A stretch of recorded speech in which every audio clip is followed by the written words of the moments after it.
శ్రీ గురుభ్యో నమః. శ్రీమాత్రే నమః.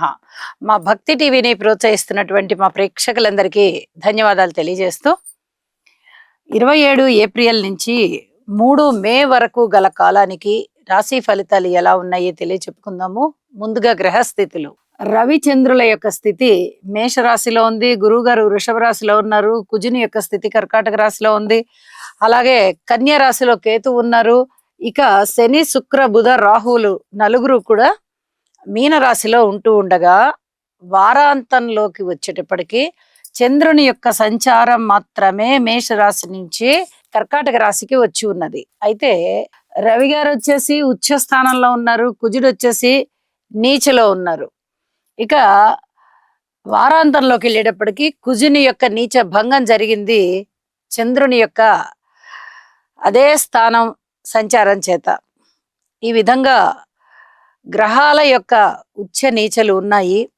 అయితే దృష్టులు కానీ స్థాన విశేషాంశాలు కానీ ఏ విధంగా ఉండబోతున్నాయి అంటే, శని రాహుల యొక్క కలయిక కానీ, బుధ రాహుల యొక్క కలయిక కానీ, శుక్ర రాహుల యొక్క కలయిక కానీ అంత మంచిది కాదు.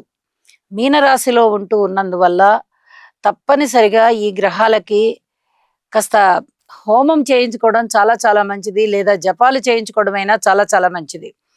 ఎవరి జాతకంలో అయినా ఈ గ్రహాల యొక్క కలయికలు కానీ, దృష్టులు కానీ, స్థితులు కానీ, యుతులు కానీ ఉన్నాయి అంటే కొంత ఇబ్బంది పెడతాయి. అలాగే కేతువు మీద ఈ 4 గ్రహాల దృష్టి ఉంది. కేతువు దృష్టి కూడా ఈ 4 గ్రహాల మీద ఉంది. ఇది కూడా కొంత ఇబ్బందికరమైనటువంటి పరిణామాలకే దారితీస్తుంది. కాబట్టి రాశితో సంబంధం లేకుండా ప్రతి వారు కూడా నవగ్రహాల యొక్క జపము లేదా ధ్యానము, స్తోత్రపారాయణలు, హోమము ఇత్యాది ఏవన్నా సరే చేయించుకోవడం చాలా చాలా మంచిది అని చెప్పి తెలియజేస్తున్నాను.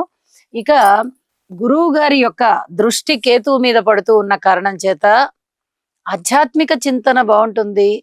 వాళ్ళ యొక్క కెరీర్స్ ఏ విధంగా అయితే డెవలప్ చేసుకోవాలి అనుకుంటారో వాటిట్లలో చాలా చాలా ఆధ్యాత్మిక చింతన ఉంటుంది. అంటే చదువులో కానీ లేదా ఇతరత్ర కెరీర్లో కానీ ఆధ్యాత్మిక చింతన ఏమిటండి అని అనొచ్చు. అంటే ఇది ఒక నీతి నిజాయితీకి, ఒక భక్తి భావనకి, ఒక మనస్సు నిస్వార్థంగా ఉండడానికి, ఒక కష్టపడేటటువంటి తత్వానికి, ఇలాంటి వాటికి సంబంధించిందనమాట.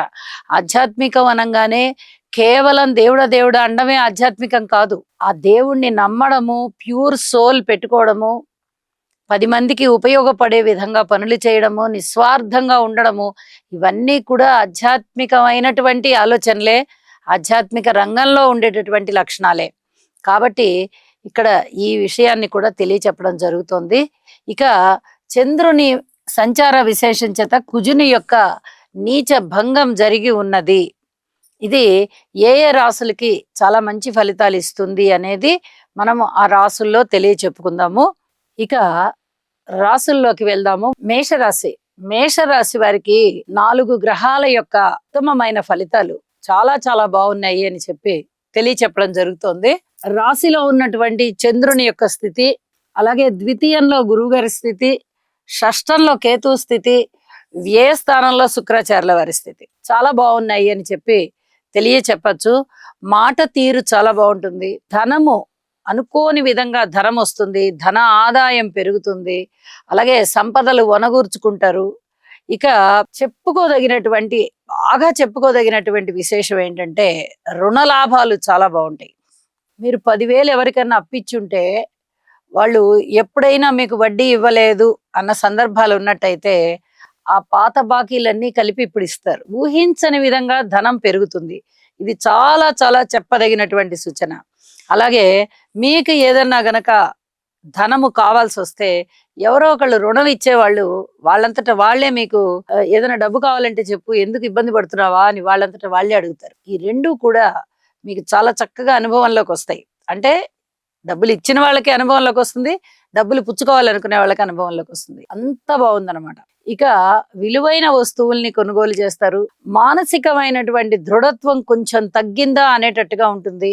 దీనిని అధిగమించడానికి మీరు యోగా చెయ్యండి. పుణ్యకార్యాలు చేస్తారు. అలాగే ఉద్యోగం కోసం చాలా రకాలుగా ప్రయత్నాలు చేసుకుంటారు, వస్తాయి. వివాహాది శుభకార్యాలు జరుగుతాయి, ప్రయత్నాలు చేస్తారు, ఫలిస్తాయి అన్నమాట. మనసులో కొంచెం పిరికితనం ఏర్పడిందా అన్నట్టుగా ఉంటుంది. ఈ పిరికితనాన్ని అధిగమించడానికి యోగా చేయండి. ఇది చాలా చాలా చెప్పదగినటువంటి సూచన. అన్నదమ్ముల సహాయ సహకారాలు అంతగా లేవు. సంతాన రీత్యా కూడా అంతగా పూర్తిగా సంతృప్తికరమైన జీవితం ఏమీ ఉండబోవడం లేదు. ఉద్యోగ జీవితంలో కూడా మీకు కొంత ఒక విధమైనటువంటి కష్టం ఉన్నట్టుగా అనిపిస్తోంది. స్థాన చలనానికి అవకాశం ఉంది. మీరు ఉద్యోగరీత్యా అయినా స్థాన చలనం అవ్వచ్చు, నివాస రీత్యా అయినా స్థాన చలనం అవ్వచ్చు, లేదా వ్యక్తిగతంగా రోజు పొద్దున వెళ్ళి సాయంత్రం రావడమో, లేకపోతే 2-3 రోజులకు ఒకసారి ఇంటికి రావడమో, ఇలాంటి స్థాన చలనాలు ఏవైనా జరగడానికి అవకాశం ఉంది. విదేశీ ప్రయాణాలు చేయాలి అనుకునే వారికి, విదేశాలకు వెళ్ళిపోవాలి అనుకునే వారికి అనుకూలమైనటువంటి వాతావరణం కనిపిస్తోంది. అలాగే విద్యార్థుల విషయంలో కూడా చాలా పోటీతత్వం ఎక్కువగా ఉంది. అలాగే కాంపిటీషన్ బాగా ఎక్కువగా ఉంది. ఎంత చదివినా కూడా ఇంకా ఇంకా కాంపిటీషన్ ఎదుర్కోవాలి అనేటటువంటి పరిస్థితులు కనిపిస్తున్నాయి. వారాంతంలో విద్యార్థులకి చాలా బాగుంది. ఇది చెప్పదగినటువంటి సూచనగా తెలియజేస్తూ ఉన్నాను. ఇక డాక్టర్స్ విషయంలో కానీ, ఎవరైనా సైంటిస్టుల విషయంలో కానీ చాలా చాలా కష్టపడాల్సిన పరిస్థితి కనిపిస్తోంది. ఆరోగ్య విషయం చాలా బాగుంది, కానీ ఔషధ సేవ అయితే అవసరం అవుతోంది. ఇది కూడా చాలా చెప్పదగినటువంటి సూచనగా తెలియజేస్తూ ఉన్నాను. ఏది ఏమైనా మేషరాశి వారికి రవి గారు ఉచ్చలో ఉన్నారు. ఉద్యోగ జీవితంలో కొంచెం సంతృప్తి అనేది ఉంటుంది. ఎంత జాగ్రత్తగా ఉండాలి, ఎంత ఓర్పు కలిగి ఉండాలి అనుకున్నా కొంత సంతృప్తికరమైనటువంటి ఫలితాలు అయితే కనిపిస్తున్నాయి. కార్మికులు, కర్షకులు, నేత పనివారు, చేతి వృత్తుల వారు ఇత్యాది వారందరికీ కూడా చాలా అనుకూలమైన కాలంగా కనిపిస్తూ ఉన్నది. ఇక విద్యార్థుల విషయం చెప్పుకున్నాము. స్నేహితులు చాలా బాగుంటారు, బంధువులు కూడా బాగున్నారు. కాకపోతే వారాంతానికి వచ్చేటప్పటికి చాలా బాగున్నారు. ఈ వారం ప్రారంభం నుంచి మటుకు కొన్ని చిన్నపాటి జాగ్రత్తలు తీసుకోండి. ఇక ఉన్నత విద్య చదివేటటువంటి విద్యార్థుల విషయంలో కూడా చాలా చాలా అనుకూలమైనటువంటి ఫలితాలు ఉన్నాయి అని చెప్పి తెలియజేస్తూ ఉన్నాను. ఒక్కసారి నవగ్రహ శాంతి కొరకు నవగ్రహాల యొక్క స్తోత్రపారాయణాలు చేసుకోండి. చాలా చాలా చెప్పదగినటువంటి సూచనగా తెలియజేస్తూ ఉన్నాను. శుభం. చంద్రగ్రహ అనుకూలత కొరకు దధిశంక తుషారాభం క్షీరోదార్ణవ సముద్భవం నమామి శశినం సోమం శంభోర్మకుటభూషణం. ఓం శ్రాం శ్రీం శ్రౌం సహ చంద్రాయ నమః. గురుగ్రహ అనుకూలత కొరకు దేవానాం చ ఋషీణాం చ గురుం కాంచన సన్నిభం బుద్ధిమంతం త్రిలోకేశం తం నమామి బృహస్పతిం. ఓం హ్రాం హ్రీం హ్రౌం సహ బృహస్పతయే నమః.